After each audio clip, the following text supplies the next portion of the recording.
नमस्कार, मैं हूं नीलू। तो अब खामनेई की मौत का सच सामने आ गया है। जी हां, खामनेई साहब की मौत कैसे हुई, किस तरह से उनको पहले दिन ही टारगेट किया गया और टारगेट बिल्कुल सही रहा।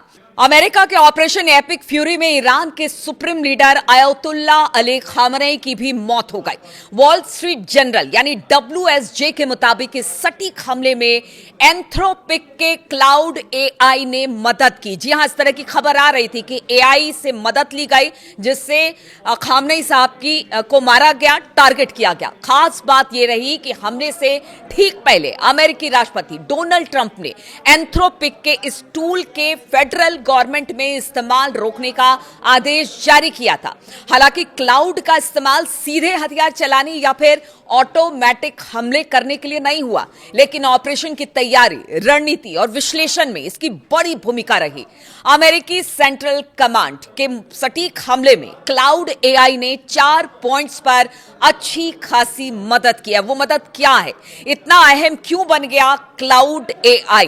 तो क्लाउड पहले से ही अमेरिकी सेंट्रल कमांड के क्लासिफाइड नेटवर्क्स के इंटीग्रेटेड था, यानी कि यह सिर्फ एक बाहरी टूल नहीं था, बल्कि सैन्य सिस्टम का हिस्सा बन चुका था। इंटेलिजेंस, प्रोसेसिंग, प्लानिंग और एनालिसिस में इसकी रीजनिंग कैपेबिलिटी इतनी अहम हो गई थी कि अचानक इसे हटाना अमेरिका के लिए आसान नहीं था। यही वजह है कि ट्रंप के बैन के ऐलान के बावजूद अमेरिकी सेना में इसका इस्तेमाल तुरंत बंद नहीं हुआ।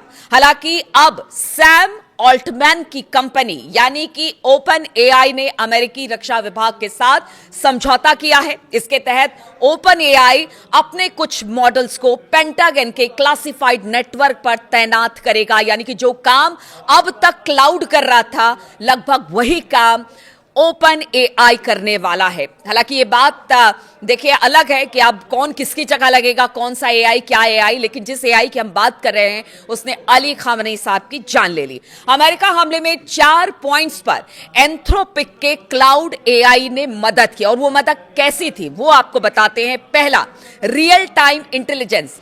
रियल टाइम इंटेलिजेंस बहुत मायने रखता है। ईरान में किन ठिकानों पर हमला करना है, किस मिसाइल बेस पर क्या गतिविधि चल रही है, इस्लामिक रिवोल्यूशनरी गार्ड कोर यानी IRGC के कमांडर किस लोकेशन पर है, ऐसे डेटा अमेरिकी सेना के पास थे। ऐसे ही हजारों पन्ने के दस्तावेज, सैटेलाइट इमेज और खुफिया इनपुट को तेजी से पढ़कर इनका विश्लेषण करने में क्लाउड AI का इस्तेमाल किया गया।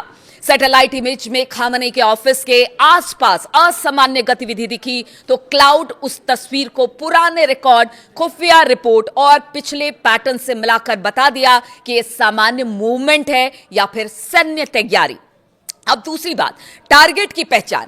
जी हां, टारगेट की पहचान अमेरिका सेना के सामने असली चुनौती थी।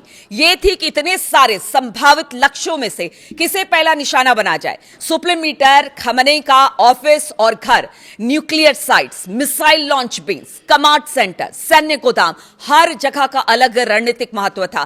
क्लाउड ने इन संभावित लक्ष्यों के वैल्यू और रिस्क का आकलन करने में मदद की। AI ने टारगेट को रैंक करके क्रॉस वेरिफिकेशन करने और आम लोगों के नुकसान को कम करने के लिए कई डेटा पॉइंट्स को जोड़कर सुझाव दिए। इससे अमेरिकी कमांडर्स को तेज और सोच समझकर फैसला लेने में मदद मिली। यानी कि एक तरह से आप इजी वे में समझिए तो फेशियल रिकग्निशन होती है कि पहचान जाता है कि कौन व्यक्ति क्या है। AI इसमें उसने बहुत मदद की अयतुल्ला अली खामनेई की मौत को लेकर।